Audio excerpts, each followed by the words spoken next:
Srbija se budi, noć se hvata. Srbija se budi, postaje ona stara. Šapat ide od jaruga do pojata, od kamena do pastirskog plamena. Daljine svetle od zvezda i vatara.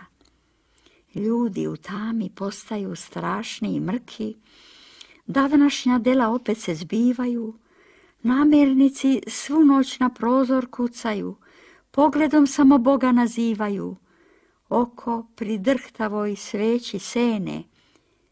Puška plane, hitro, skoro će da svane. Nad Srbijom noć se hvata, noć dobrog zaborava. Prljava koprena se sa Srbije skida, sijaju šume od svetlih uspomena, nema više poraza ni stida. U svakom pazuhu brda, u gnezdu krstina i sena, po junak spava. Konji svu noć kasaju, uši radosno čulje, čuju se odasvud junački krici, odasvud glasnih hoda.